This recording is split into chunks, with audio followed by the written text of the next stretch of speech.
Without a shadow of a doubt, it's the Cronkite Show in social media history. Without a shadow of a doubt. Man, what the hell happened to my music? I don't even care. I can't figure out all this technology stuff, man. The music died is what it is. I don't even care no more. But anyway, welcome to the War Zone. I'm the 5-star general. I got my Nubian queen in the building, Demetri K. Got my big homie up in the building, Donovan Sadiq. But tonight, I got a very special young man in the building. I'm gonna tell y'all something, man. That when you wake up in the mornings and you try to figure out what you want to be, sometimes you don't even get it. It just hits you by mistake. You know, a long time ago, because I'm an old dude now. I remember when I was a young spring chicken.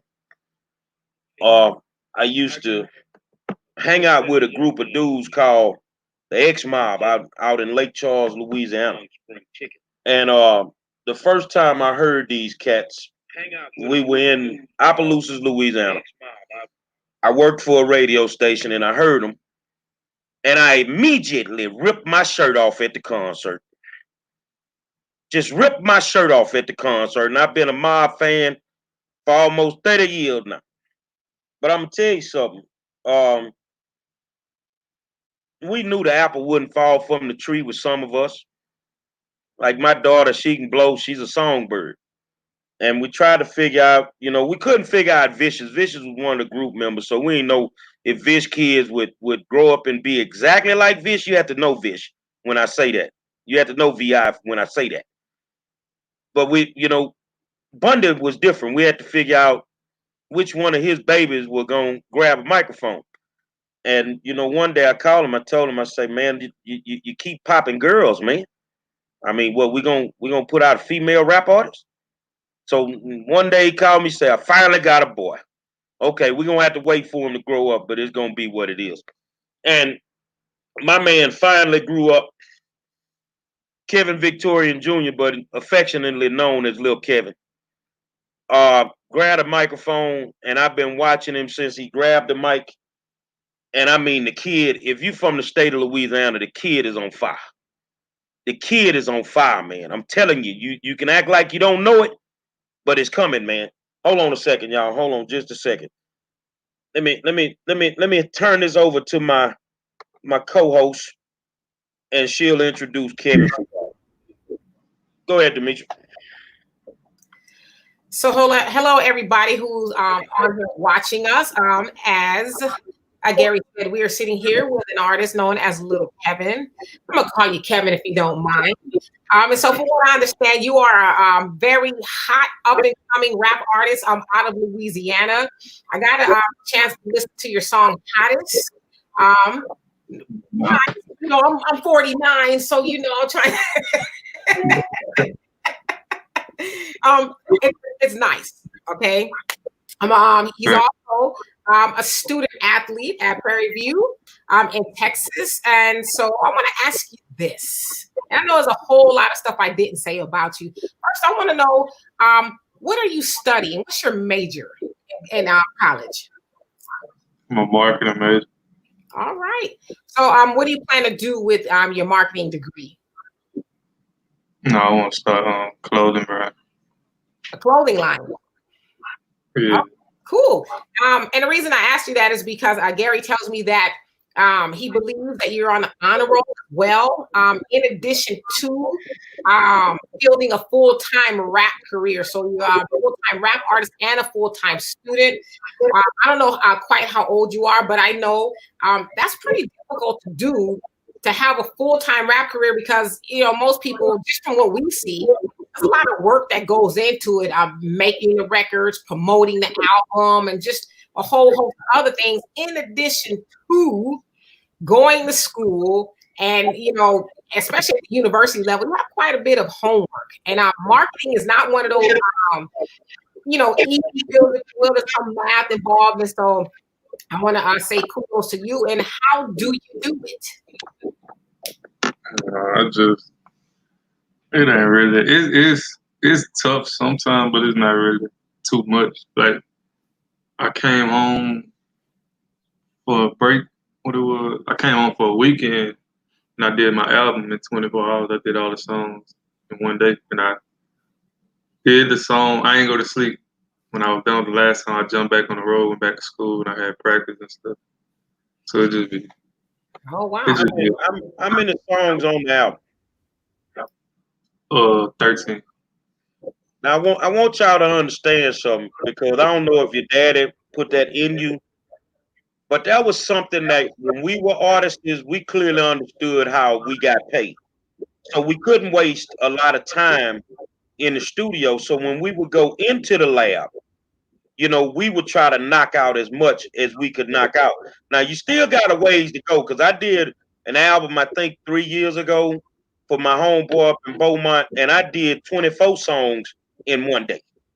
But that's the way that we were bred to do it. Don't waste no time, no money. Get in there and knock it out, man. You smoke your weed at your house. We ain't got time in the studio.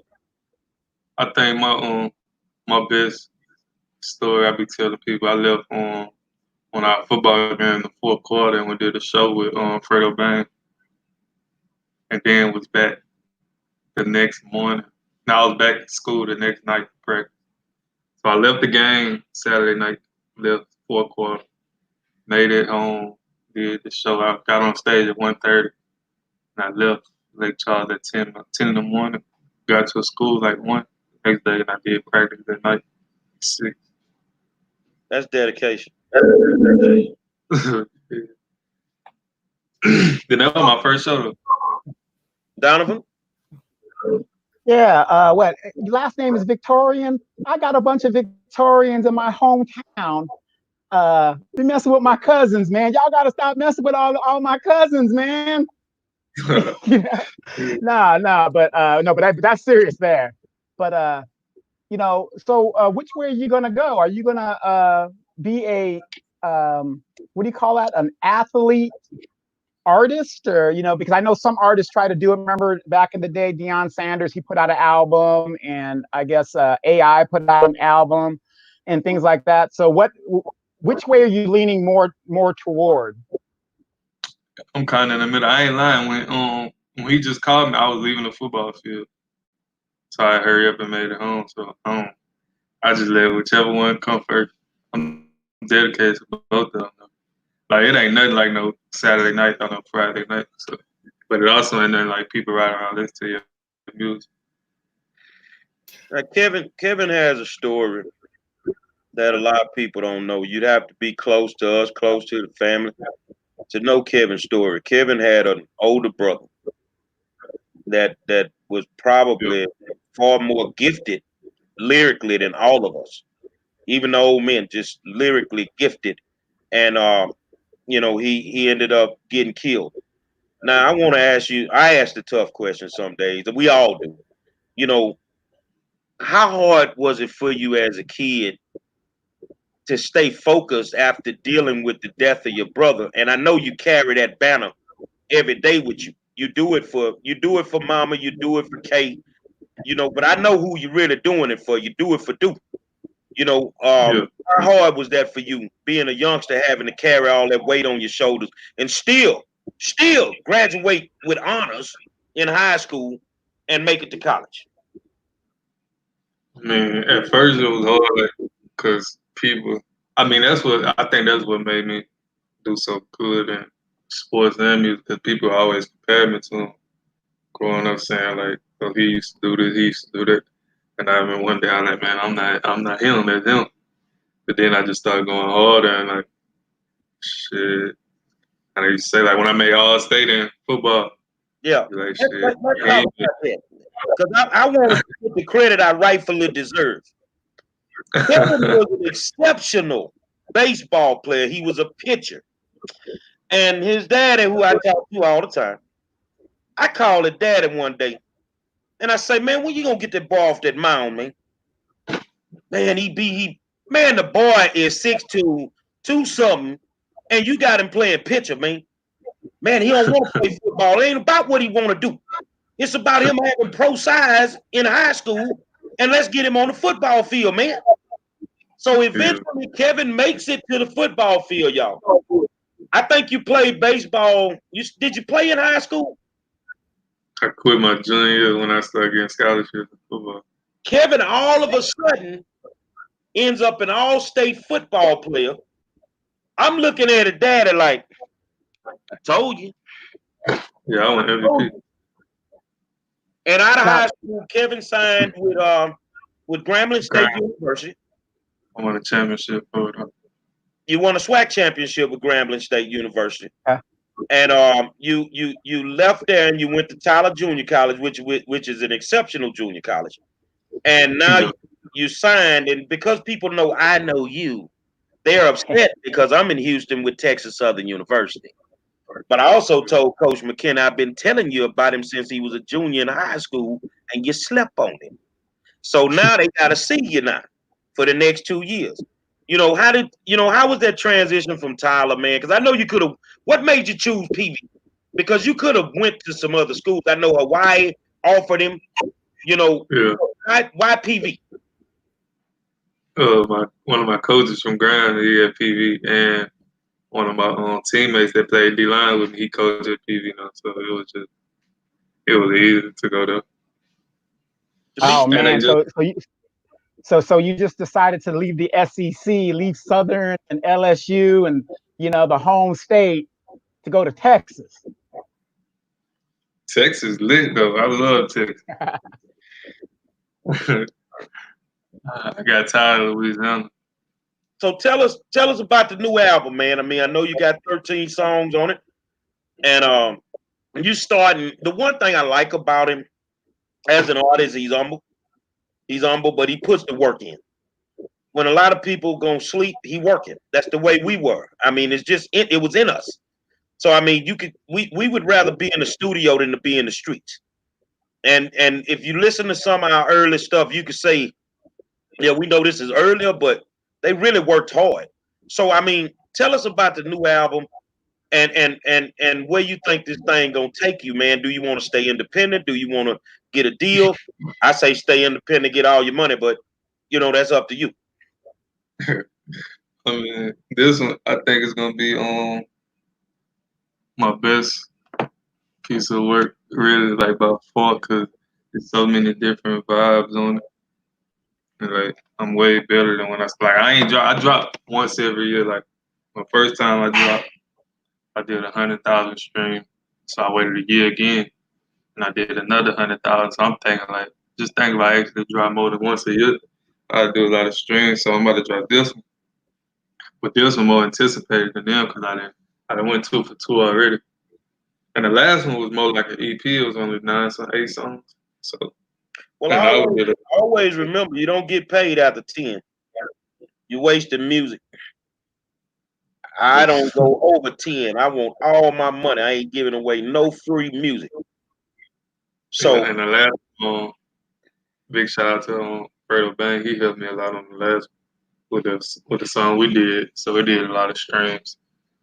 But then, like with this one, it's a bunch of different vibes on it, and I got more people watching me. I've been hearing from a lot of people, so yeah, they just waiting on it to drop to see what to do. Well, I'm gonna give you some advice. Yeah, I'm gonna give you some quick advice. As somebody who's born in Louisiana and I go down there, I enjoy going down there. Don't sign with Cash Money if you're gonna go. If you're gonna sign, don't sign with Cash Money. I'm gonna say this here. I would tell him I would sign with anybody. I'm gonna be honest with you. But see, in our day, his father was in a 3-man group, the X Mob. I was solo. We were on the same label. But I was more in tune with learning the business. I didn't care about being a rapper. So you can sit me in front of the Cash Monies and who actually tried to steal me from Parlay, but I'm not finna sign a 10-album deal. No, I'm not. You crazy? Not finna do that. I think any artist can have that conversation with a major. You just you gotta know your release date. You gotta know how you gonna make your money. When is your money supposed to be delivered? You see what I'm saying? And then make sure that you only go maybe 2 projects or 2 years max with the option for you to get out. You see what I'm saying? And I think once you learn the business side, the rap side we already know. It's the business side that's gonna get you everything. I always tell people the label never screw you. You screw yourself by not knowing the business. So, you know, I don't know, man. I would stay independent. That's just me. I get more money on the independent side. You know, because the streams that he's getting, streams don't really pay a lot of money. But if he was on a label, he'd get less than what he's getting out per stream. So, you know, I think all these artists should stay independent unless they come with a deal with a whole bunch of money up front, and now you can see your money. You ain't got to get out here and scratch and grind, but never sign a 360 deal. Don't sign a 360. Hell no. So you're gonna do this project. I mean, who do you want to work with in the industry right now? Who would you like to do a song with in the industry if you could? Right now, like just like what's the male or female? It don't matter. Either one. Kevin Gates, my favorite rapper, so him for sure. Him. I thought being from Louisiana, you threw that booth out there for. Nah, Gates my favorite. Let's see. I like G Herbo too. Either Gates or G Herbo. They like my top two right now. But Drake also one of my favorite, but I ain't even he on another level right now. I ain't on another level. I talk to my rap a lot people every day. Every day. So let me ask you a question. As an artist, as an athlete, how tough has this pandemic been on you, especially signing with PV? You should be on the working. You know, how hard has it been on you? I can't live no way. I ain't live weights in about, I don't know. Ain't nothing, no. I mean, I'll be running and doing drills, but still can't lift no weights and that. So that's what's gonna be the biggest impact now, on everything. They call him Lil Kevin. How tall are you, Kevin? 6'3.5". And how much you weigh, Kevin? 270. But he Lil Kevin. Your daddy is Lil Kevin. Your daddy Lil Kevin. So I mean, but he's been. I mean, I think you put on a little weight since you went up to Grambling and went to Tyler. But on the picture, but I just seen him sitting inside of that interior line at 6'3", 270, 280, just wrecking havoc.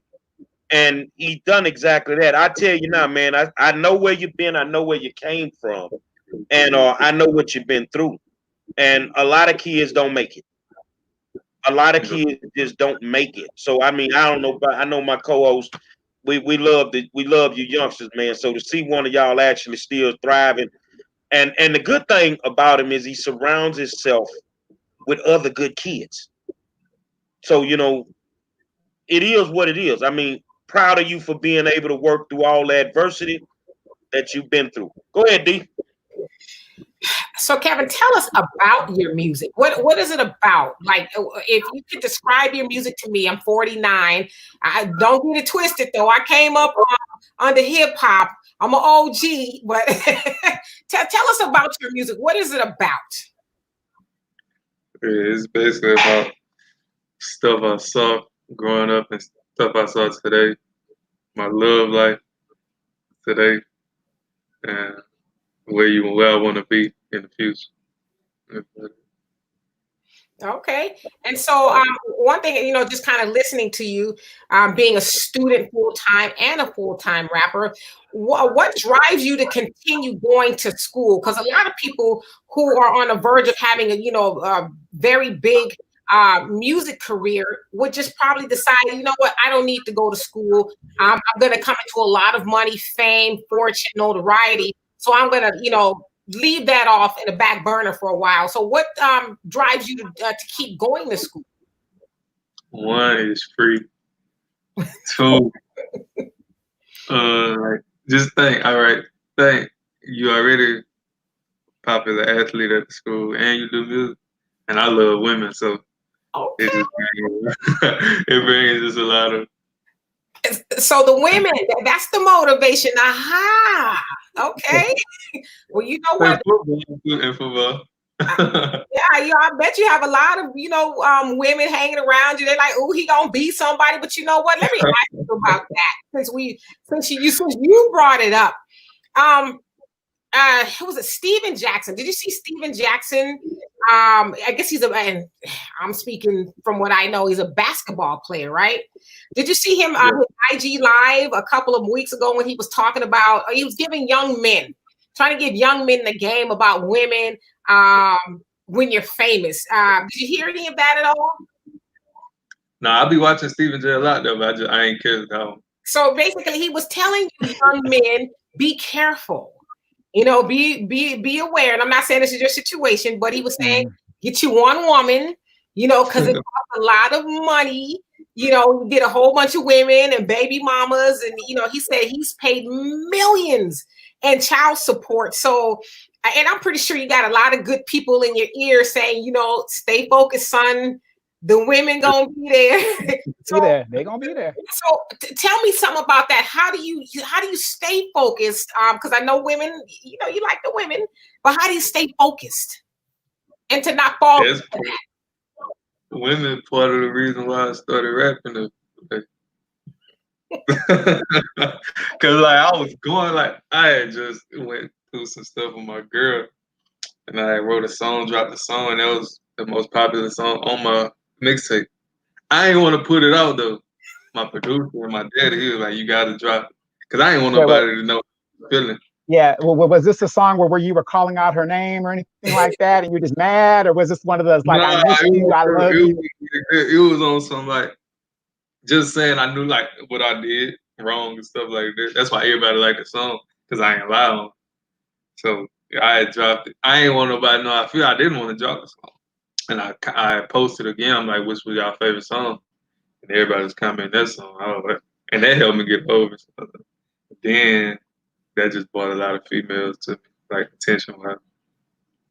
So are you aware, that because you are a pretty popular guy, I'm sure, on campus, and pretty popular in Louisiana and about to be popular all over the world, are you aware that women are going to be, if not already, drawn to you?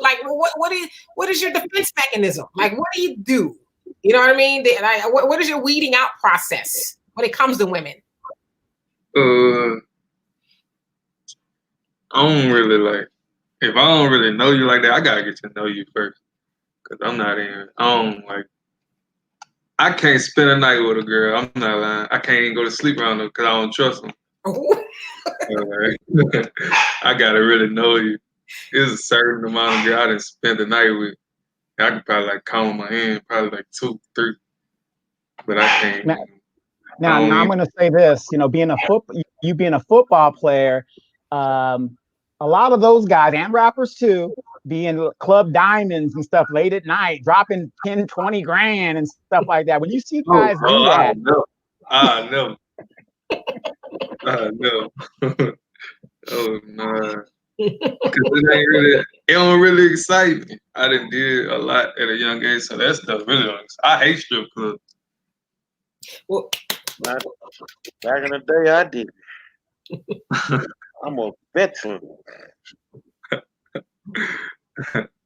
Don't follow them. They're horrible examples. Keep your money in your pocket. Well, so then my next question is this. Because you hear of a lot of athletes. I've watched a few 30 for 30s, athletes and even rappers, right? Who have come into a bunch of money, and then all of a sudden, for a whole host of reasons, they don't have it anymore, poor management, things like that. Obviously, you're a marketing student, but there's other things to learn as far as finances rather. What are you doing to learn how to manage your finances when it comes to your money? I just took a finance class this semester, so I really That's another plus, like being in school, like, and being a marketer, but you just learn the background of businesses, really. So like, I just know a lot of stuff about it right now.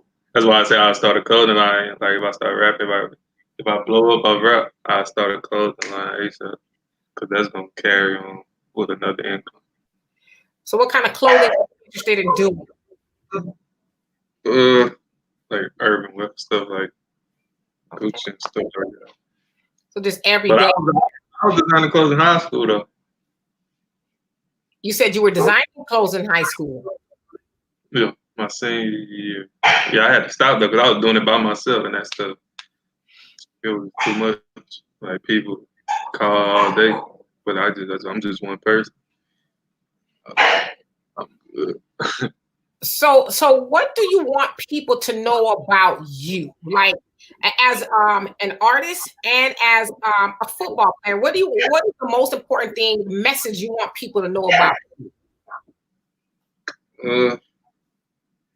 I'm gonna give whatever I do 100%. That's why I think I'll be doing good at a lot of stuff that I did. Like I'm always successful because I study it before I jump into it. Like I've been around music my whole life, so I knew it was gonna be easy. And I ain't been around sports my whole life too, so I knew that was gonna be it. So that's all it is. You just gotta study stuff before you jump into it. That's what I do. I think the missing element of the game now, especially for the younger generation. See, back when we was young, we was trying to do our thing, and they would throw us in the lines den. And when you got thrown in the lines den, I'm surprised a lot of people like, cause man, I can tell you, I promise it ain't too many people my generation can rap. You know Jay-Z songs. Well, yeah, well that's why I'm here. I'm here to help you. I'm always here to help you. Now I don't know if you know, but I keeps my microphone on my arm at all times. Now, if you ever want to test these skills, I ain't but 52. Now I'm telling you, every time I do this, I crush some youngsters' dreams. I'm that cold. But I don't think you've been in the lion's den yet. You don't think I've been in the lion's den yet? I don't think you've been there yet, man. I'm one of the first to grab a microphone. I can promise you that one. But I think you doing good, man. I know your father is pacing you. So the mistakes that we made, you're not making. It's a lot of mistakes that we made that you're not making. But I think you got to get in that lion's den, and you just got to test them waters. I mean, we were blessed back in the day because we would go to California, so we had to jump in there with the Loonies and Drew Down and E40 them. You know, get in that lion's den, man. Test it. Like that's why I say, like, once I do get on that level, people gonna be in trouble because I got some heat. I ain't lying. I just want to catch the right person that everybody looking at and get us on the song together. Crush them. I have a quick question for you. Peep this real quick. You are going to be projected to go in a top 10 draft pick, guaranteed contract. Let's say $80 million over 4 years. Okay, 80 million over 4 years. But I got a record deal that I can give you 3 albums with $3 million up front. And with an option for 2 more afterwards. What deal would you go? Would you go for the fame of being known worldwide and, you know, Germany and Australia and places like that, or take the football fame, because you're going to be real big in the United States, and football is getting big internationally, but it's not as big as music, because music is an international thing. Mm-hmm. Which would you take? Football. You did the football thing. Take the money. Yes. Thank you. Take the money. It ain't it. It's just the fact, like, I've been an athlete my whole life. I ain't about to do all that and then have the opportunity for nothing. Well, you could always take that money afterwards and then go do your record deal, or do it while you're playing your football thing, and you could be your own artist and your own person, you know. So yeah, that's the deal to take. So But I want to play devil's advocate here. With football, you run the risk of being injured. Yeah. Rap, not so much. I mean, you might trip over a microphone cord. I don't know. Football is, I mean, you just get a different feeling out of hitting somebody. Though. I love it. That's what it is for me. I love it. So if I get hurt, I was doing what I love, so I ain't really tripping. And I know his dad will probably call me and ask me, man, tell him take the NFL money, man. He can go back. He financed a rap career with the NFL money. Because when you think about football, you got football, but then you got endorsements. So sometimes your endorsements trump your actual football contract. Think about Marshawn Lynch, who didn't have to touch his contract money for years because he lived off his endorsement money. So that's the advice I would give him if I got the call. I mean, I had one kid, and I want you to hear this. The kid was at UCLA, and I coached him in youth football. And the kid had a monster bowl game. He played in the Alamo Dome. He had 4 sacks. He was a defensive end. He was a junior. His daddy called me, man, what you think? I say, man, tell him go pro. Worst case scenario, he'll go in the 3rd round. He'll still make the team. Tell him go pro. The boy mama tell him go back to school. And went back to school and got hurt before the first game. Done. What happened to me my sophomore year at Grambling. See, my Grambling, I played as a true freshman. We won the championship. So my sophomore year, I got hurt the last practice before the first game, and I was out for the rest of the year. That's why I left. When I got hurt, it was a lot of stuff started going on. So it's a business. You gotta think about everything. Like he said earlier, you gotta think about it. You know, and I would tell him just take the NFL money. Rap money gonna always be there. But you only get one at this NFL thing. They got a rapper in the league right now. People know him just for his music, though. They don't even know he's in the NFL. Play DN for the Browns, Major 9. Yeah. And I got teammates that play for him. Like teammates from Grambling that they went to the league.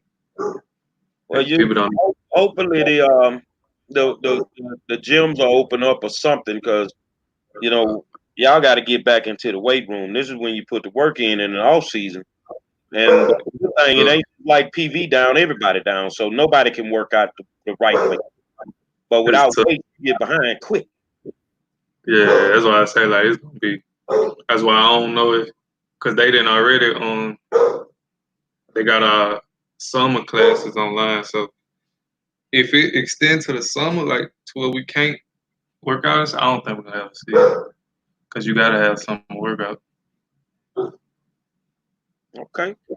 Hopefully, we appreciate you coming on, my brother. You got a lot of work to do, whether in school or whether in the lab. And I don't never want you to be scared or nothing. If you ever get scared, get a dog. Any day you want to test these skills, let me know. Any day you want to test the old man, let me know. I'm a mom. But man, you keep doing what you're doing, being a great example. You know, you're the true epitome of a student athlete. And on top of that, a young entrepreneur in the making, running his own record label as we speak. So you're running your own record label, you're a full-time student and a full-time athlete. That's amazing. That's all I can say. Yeah. Thank you so much, brother. Appreciate it, y'all. All right.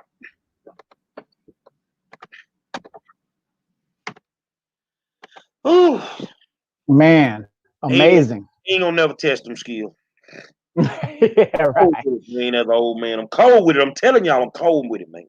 Right. But you know, a young man like that with so many options, because a lot of these young kids don't have a lot of options. You know, it's either they go one way or they go the other. Here's a young man, athlete, student, rapper. So he has some options going, and he knows what he wants to do. So I mean, very impressive. Very impressive.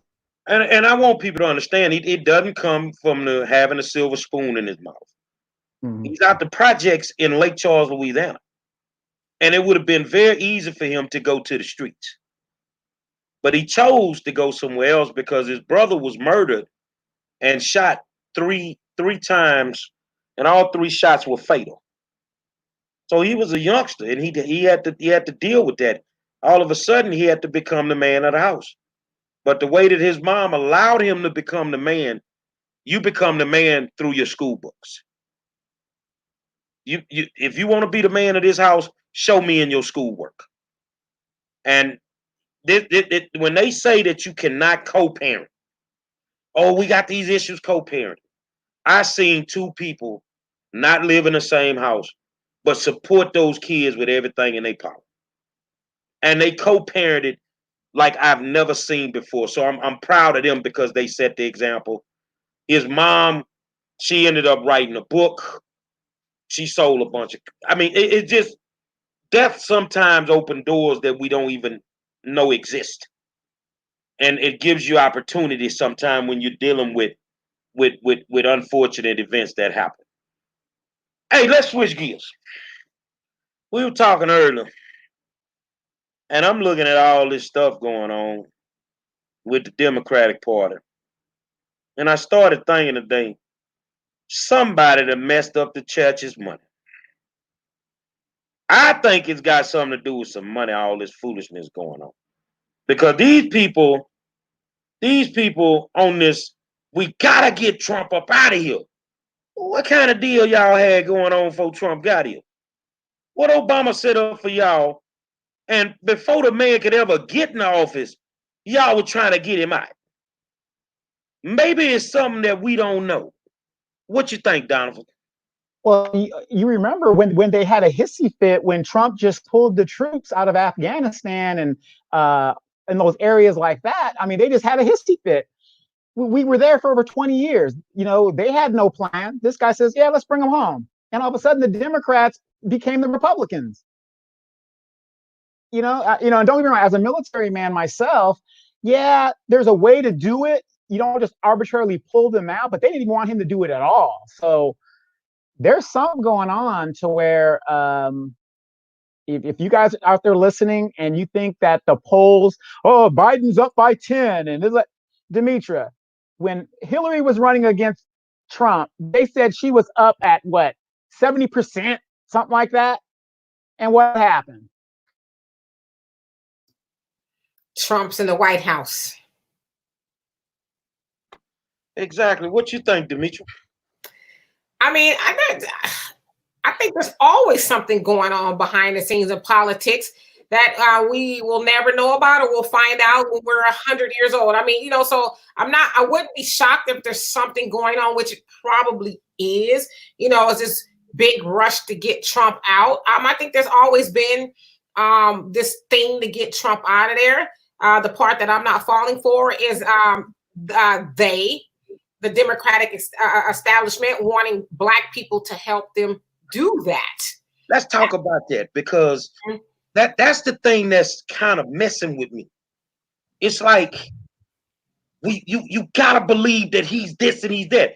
Yeah, he got a foul mouth, but you also ain't telling me everything about this man. Mm-hmm. You ain't telling me everything. You telling me what you want me to know. Trying to deal with the Trump situation right now, Demetra, is like little Kevin going on a recruitment trip for college. They only show you the side they want you to see. Right. That's where when Trump say fake news, I tend to believe him. Mm-hmm. You see what I'm saying? Because they only want you to see a certain side. So, it's bothering me that all of a sudden you cannot win an election without the Black people. The one people that you're doing the least for. But see, it's not all of a sudden. They could never win an election, any election, without Black people.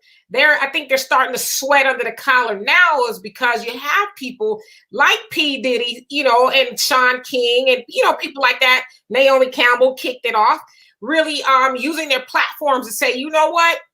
We as Black people need to hold our vote hostage until the Democrats, who, you know, largely benefit from Black people's vote, until we get something. Like, we need to get something. As we're going to talk about this until election day, right?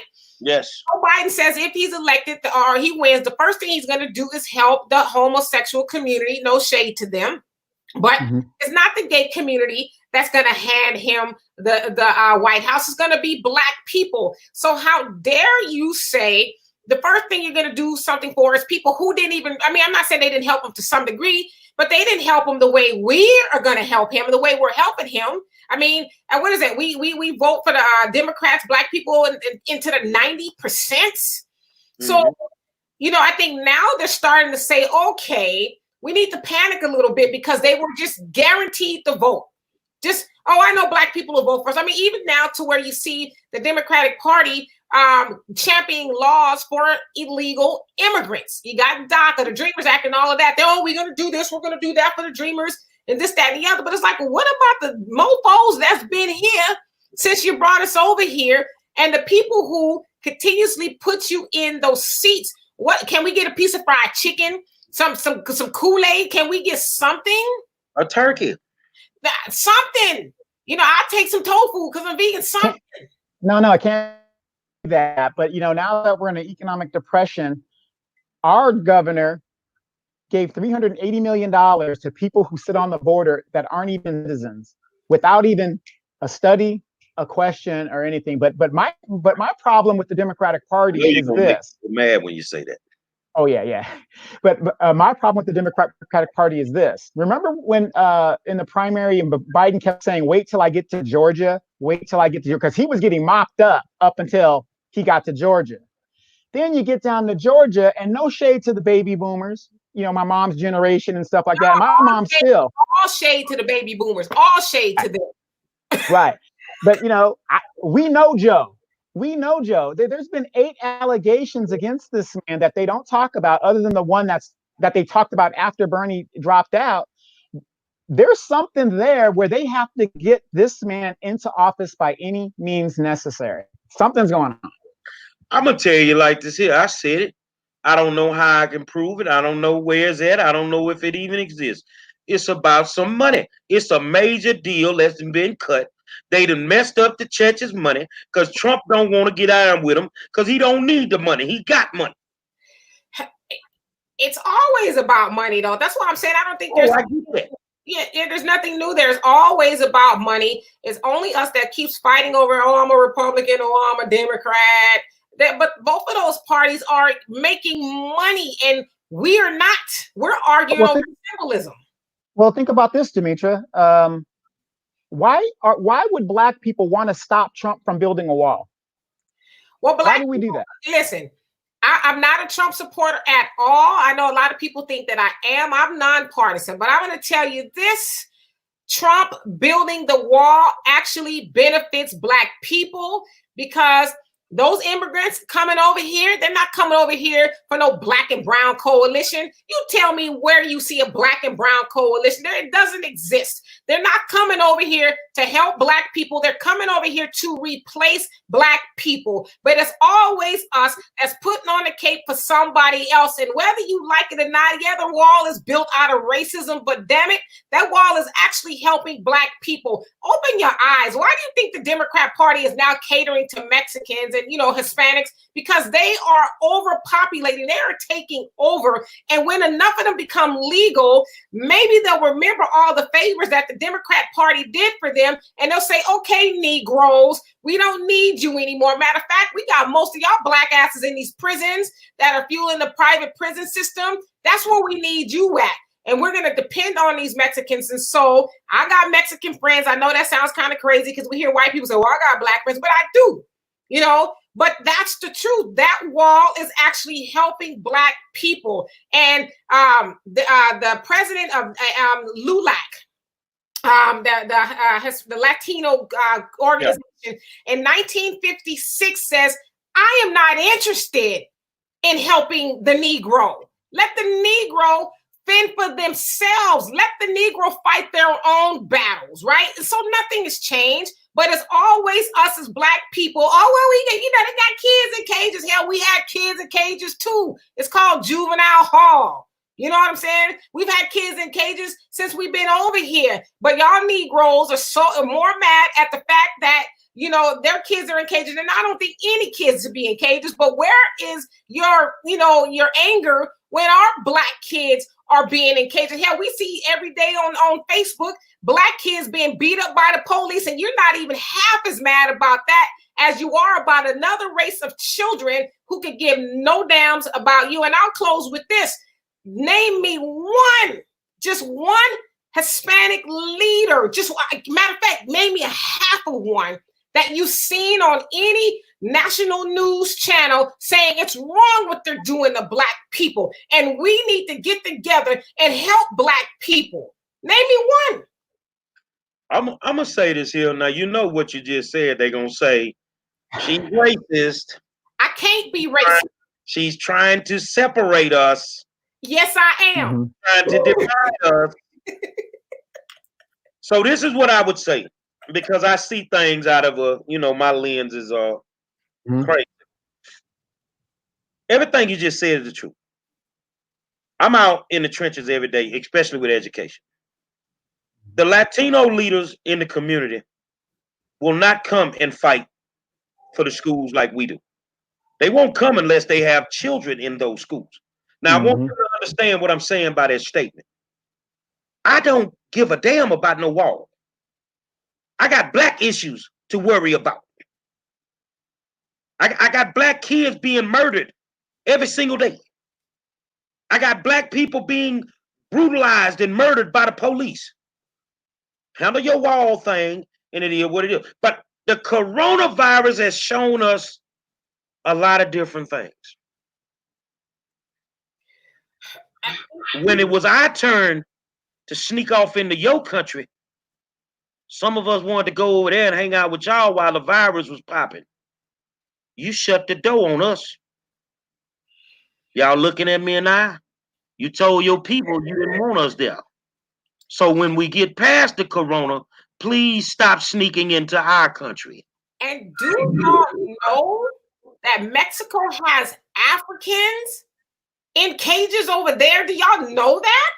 They have the Africans that are trying to come through Mexico to come to the United States. They got them locked in cages and, not feeding them, and they're crying and boo-hooing. But y'all don't know about that. You know why you don't know about that? Because the Democrats have got you all wrapped up into your emotions about other people's kids. But the same people who are over here in cages got our people in cages in Mexico too.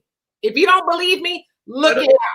See, the thing is all of a sudden we become racist when we speak against racism, and when you go ahead.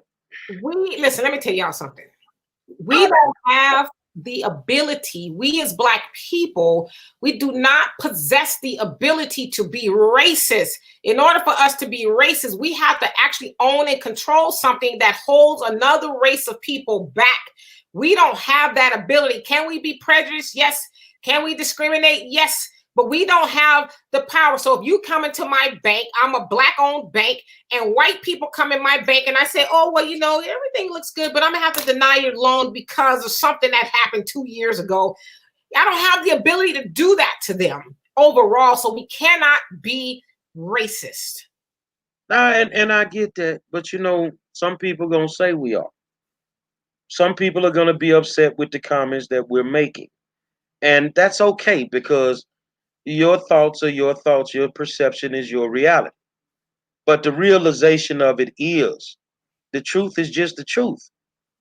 Yes, I have a problem with additional funding in the stimulus going to certain people. Yes, I have a problem with my tax money going, like in Harris County, you put aside $15 million just for certain people. But at the same time, let's have a conversation with you, Mr. Democrat, because y'all the one pushing this. Not what 72% of these people can't even vote. So why you doing it? Why you doing it? When they'll have a conversation with us? when they know we're serious about withholding our votes, that's when they're going to have a conversation with us. Until then, that's what I was going to tell you. They are pissed that Puffy said what he said. And good. They are. Let's talk about that, holding our vote. Let's talk about holding our vote. Our mind is being held hostage. You bring the SWAT team right now, you can't get my vote. Mine is held hostage. Because I don't see nothing that Joe gonna do for Monroe. And they say, well, if you don't vote for Joe, that's like voting for Trump. Call it what you want. Donovan? Well, on our show and on my show, I was arguing, and I'm always arguing with the baby boomers. And see, and when you try to talk to them and say, look, it's easy for you to say, vote this, vote that. You're the one that got the affirmative action job in the 1970s. You know, you weren't qualified, but you're in there. And then now, if I went to that exact same job, which you came out with a high school diploma, I have to have a bachelor's degree just to even apply for the application. So what, you know, then you retire from that federal job, then you get another good job. I can't raise my kids, you know, in my generation because there's not enough jobs to do. So now you have 2 retirements. You're raising your grandkids that I should be doing because I can't find suitable work for the lifestyle that I live. So they get mad at me because I'm saying, no, I'm gonna hold my vote. And they say, well, if you don't vote, then that's a vote for Trump. You know, it's of the lesser evils. I don't vote for evil. Nobody answered our question. What the hell did this man do so bad? Let me answer that. Because Janelle, I hope I'm saying that right. She asked, well, why are Black people mad at Puffy? Black people are mad at Puffy because we are, and I know y'all gonna get wrong, and my mama used to hate when I say this, but mentally, we are dead. We are brainwashed into thinking that if we get outside of the box, if we try to get outside of the box, we get called to being a crab in a bucket. Oh, well, you know, you just won't get on board. You're trying to pull whoop-de-whoop down. No, we're thinking the Puffy is thinking outside the box. And so most Negroes don't think outside the box. So they can't fathom it, like blows their mind that this Black man with all of this, you know, influence is telling people to get something for your vote. We as Black people have been used to, as Dr. Umar said, I know he a little cuckoo, and I'm going to keep saying that, we as Black people have been used to being prostituted to all these political parties, but at least most prostitutes walking the boulevard get a little something. Even if they don't give the pimp most of the money, they gonna get $1 or $2 from that. But we don't even get that. And so we're just used to just, we you know, vote blue no matter who, don't ask for nothing. And now Puffy's putting it out there. Stop being a political prostitute. As Malcolm X says, stop being a political football and actually get something for the vote. Like, I don't understand why people are mad either, but there's this other thing. Black people have this love affair with Joe Biden. Why? Because he was Obama's right-hand man. And so they, you know, well, you know, people just mad at Joe Biden. Joe Biden, he was a good vice president. Who Joe Biden? But what did he do for Black people? This man has been vehement in saying, I'm not giving you niggas, excuse my French, reparations. I'm not giving you anything because I'll be damned if I'm responsible. If I'm responsible for something my ancestors did, but he wrote $12 million to the Jews because they shouldn't die, you know, old and with no money. But that was fairly recent that he did that. That was under the Obama administration. Right. Did that, and Obama said he don't believe in reparations. So why are you mad at Puff Daddy or P. Diddy or whatever? Well, why are you mad? That is insane. That we continue to think it's okay to get nothing. I think holding the vote needs to be not just Trump. Hold that motherfucker hostage on the whole Democratic Party. Exactly. You know, one of the problems that we don't live in a true democracy, and people are just in love with this. Oh, we live in a democracy. A democracy has more than 2 damn parties. Right. Right. And then somebody asked about Bernie Sanders. What was black people's problem with Bernie Sanders? Again, I don't think they necessarily had a problem with him. And just like I said, they have a love affair with Joe Biden. Bernie No. On my level, Bernie was just too goddamn old. Right. Bernie looked like he was flatlining in the debates. Right. No, I'll agree with that. He was a little too old. But everybody, oh, he's a socialist. He's this. Damn, 30 million Americans are out of work, and everybody wants socialism now.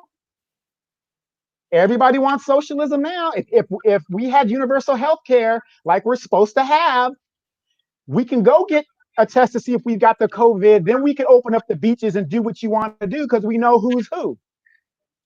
Now everybody's a socialist. I'm going to say this here, and then I'll extend that over to Cali, let your people know. Keep them people out y'all church. When it's election time, man, stop letting these people invade your neighborhoods. Stop letting them come to your churches and your pastor pimping you. He done got his money out the game. You know, when Bloomberg was in, all of a sudden, the mayor of Houston, I support Mike Bloomberg. All of a sudden, he had Bishop Dixon's church. We giving away free barbecue. You keep that shit too. Stop letting these people come up into your churches, into your community, and pimp you for a second, and then make excuses 4 years later when they run it. Oh, well, the Republicans, they wouldn't allow us. Man, you wasn't gonna do nothing for us from day one. You wouldn't do anything for us from day one. It's time to hold the vote hostage. Isn't it amazing that these pastors made sure that they got paid during the stimulus thing and they got to pay out? Didn't say nothing for their congregation. The pastors and the priests, shut your mouth, stop playing with kids. Well, you know, and I know it's unpopular, especially since Black people suffer from Christianity. And yes, I said suffer. We suffer from Christianity because we believe that, you know, that's our faith, that's our religion. You're going to go to hell if you speak against the church. I don't think it's speaking against the church. I think it's speaking the truth about the church. The church, as it says, since the 1980s have raked in, 400 or almost $1 billion, maybe even more. My numbers are off, but a whole lot of money off of the backs of Black people. And look at how the neighborhoods look where these Black churches are. They look like they're just dilapidated. There's no life there, but the church is usually the only thing thriving. And so the church don't want Black people to be awake. Why? Because as you said, where's the church at during the pandemic? They're online soliciting money from your broke ass. I'm being honest, because the church is getting donations. The church is getting mass donated to them.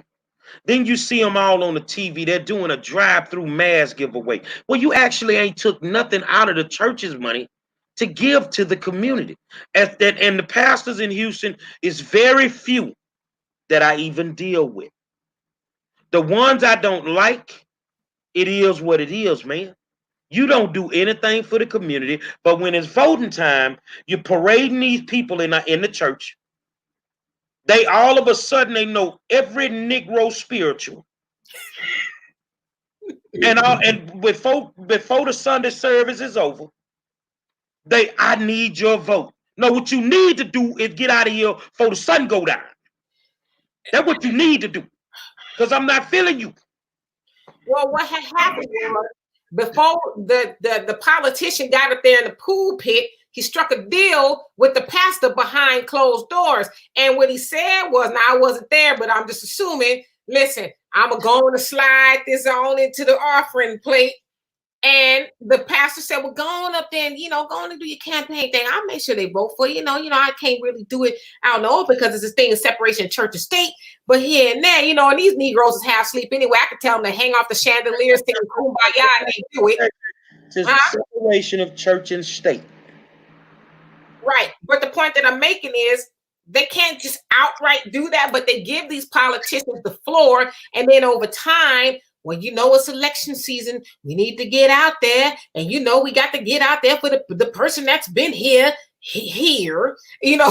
for our people. It's our duty, but that he's been paid to do that. Yeah. Let me tell you a quick story, Jerry. We had an election that was going on here about this developer who owns my city till this very day.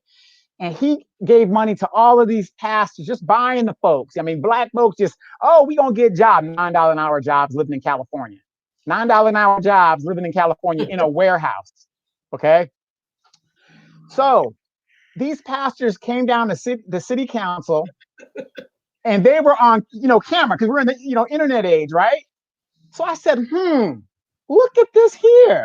Look at this guy. Look at this. Because I had warned the pastor. I said, whatever you do not get involved in what's going on here, or you're going to have a problem. I guess they didn't think I was serious or that fat meat is greasy. So I went on the IRS website. I downloaded the complaint form. And all I told them was, this is my city. Go to the city website and you can see the pastor talking politics. Once that got out, that their 503C was going to be pulled, and they would have to pay some money to my city. I have no problem. You want to speak? Pay them taxes. Give me some money. Demetra, did we see a pastor? We haven't seen a pastor since coming to city council to speak, other than to give the invocation of the prayer. Well, I was sit on committees that the mayor creates.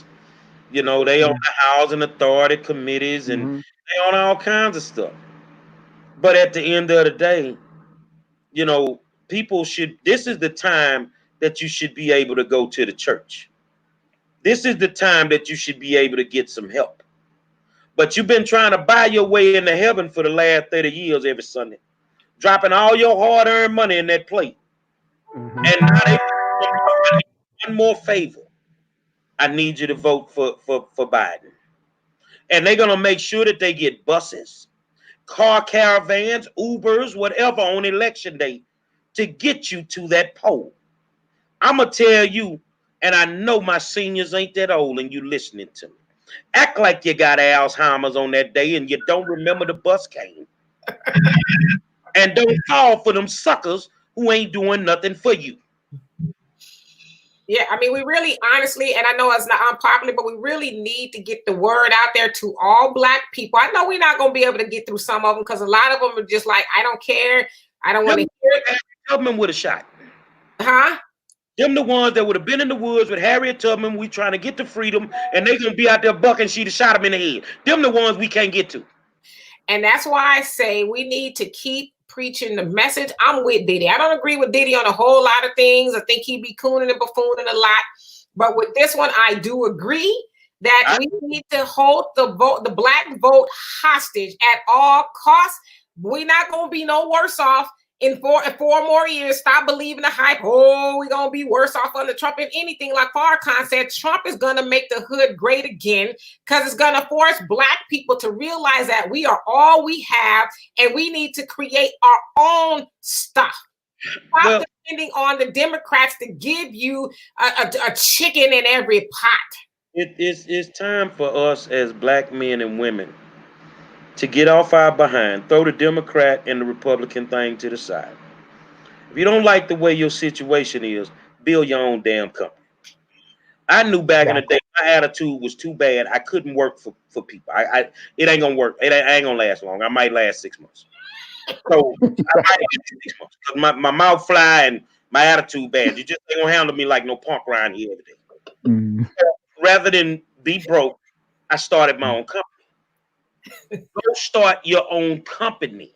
We had a kid on here last week, started his own company at 11 years old. You don't have to worry about a Trump or a Biden if you stop living with the 40-40-40 plan. Stop waking up every day, going to work for 40 hours a week for 40 years to get 40% of what you made. And if you got off your behind, because this is about supply and demand. It's always something people need. You got to figure out what they need. Build you a small company. then you ain't got to worry about who the hell sit in the White House. Because I'd be damned if I support a dude that wrote the bill. And I went back and I read the bill last night. Mm-hmm. A piece of crack rock, but powder cocaine got to be 100 times more to even get the minimum. Hold on a second, dude. So you telling me if they give me 50 years for a piece of crack rock, they get probation and they had a kid? Yep. Now I go back when I think about when I was in the game and I saw my people being thrown away. You see what I'm saying? I'm like, how you get this dude 30 years for 3 rocks? Whole families destroyed. Whole family's destroyed. Now you want me to forget about that right now? And you know what? And Joe Biden, all he said was, well, I got bad information. Right. I'm sorry. I'm sorry. No, he didn't even say he was sorry. He said that if he can go back, then his decision would be different. Okay, but he's now. What stops you now from going to your governors of these states and saying all those that were put in jail like that, let them out? Right. Well, where's his Democratic platform? But it goes back to what you were saying, Jerry, about something is amiss to where they are just desperate to get this man in. Stacey Abrams. Some, you for all you ladies that were like, oh yeah, she's the girl, whatever the deal is. Kamala Harris. Oh, I was that girl. I mean, he was the devil when you were on the debating stage, and then take Kamala, take Stacey, take Corey, and teach him the song.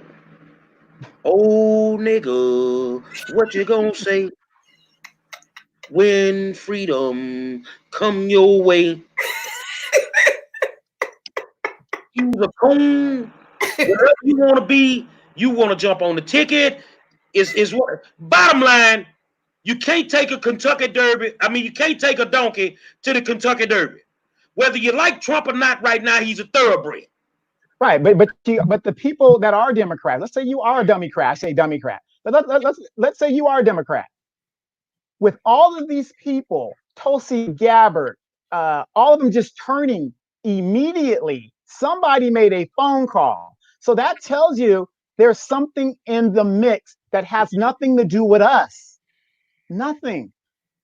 Even to the point to where all these Me Too people, who, tried to ride Brett Kavanaugh to the grave and, Free Bill Cosby. Yeah. Well, you talking about the female KRS-One. Stop it. Stop it. Look, I'm gonna tell you now. Stop it. Out there, 2 ugly people they need to stop having sex. I'm just telling you what it is, man. The woman ugly. And ain't nobody finna give you no Me Too problems looking like you look. Wow. Wait. In the words of Trump, no, not you. No. I would do it, but not to you. I ain't mean to interrupt you. Go ahead. Y'all going to hell for real, okay? But no, seriously, now they're saying he should be held. He can be accountable and electable. I'm like, well, how does that work? Now all of a sudden we're the Me Too movement, and all of them are, well, we got to get Trump out of there, and so what? He touched some woman's, hoo-ha or whatever. It's about getting him in the White House. I'm like, y'all, if y'all continue listening to these Democrats, and I don't listen to the Republicans much either, but if y'all continue listening to these Democrats, and most of them was on that Me Too bullshit, y'all keep listening to them, just don't even come my way. They have no credibility left after this. We gonna excuse Me Too now, or rape potentially? That's okay now? Really? And that's what really shocked me, that you crucifying R. Kelly, you crucifying Harvey Weinstein, you're not putting up with folks sexually assaulting people, but your candidate has been accused, and now you're closed. Your mouth is closed. Me Too is a joke too. Yep. And See, think see, about this here, Me Too. I am not Donovan or Demetria. You come for me, I got more smoke than the turkey leg hut. I ain't but sure hey, about me either. I've never been on board with Me Too, never, because I knew it was a money grab for white women. That's all Me Too was, a money grab for white women. Once they got the big fish, then they went on about their way. Now they want to elect a potential rapist to the White House, you know, and throwing their all caution into the wind. So from this point on, you know, and it was Katie Couric not too long ago was trying to say Denzel made her uncomfortable. I was like, now what you ain't gonna do, Kay?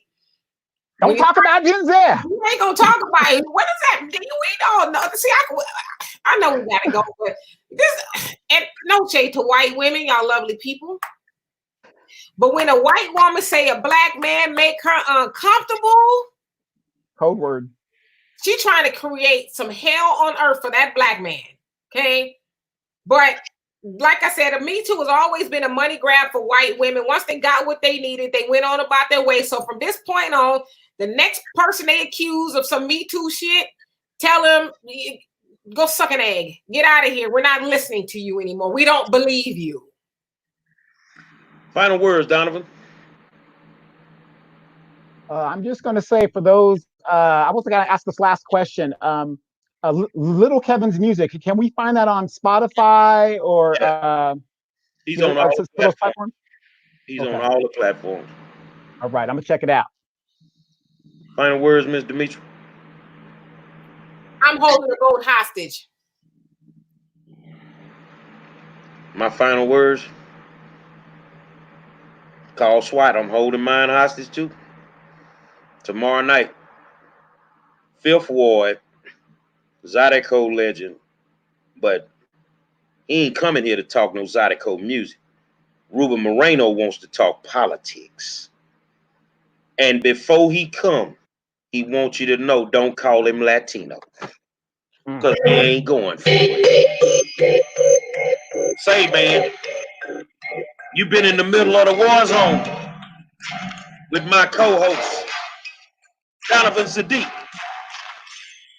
Demetria K, and I am the 5-star general, and we holding our boat hostage. Joe, you can't get these three. Put the word out. We holding the black boat hostage. Diddy, you ain't by yourself, big homie. I want something for my boat, and I don't want no damn turkey. We'll holler at y'all tomorrow night, 7 o'clock, Ruben Moreno, live on the War Zone.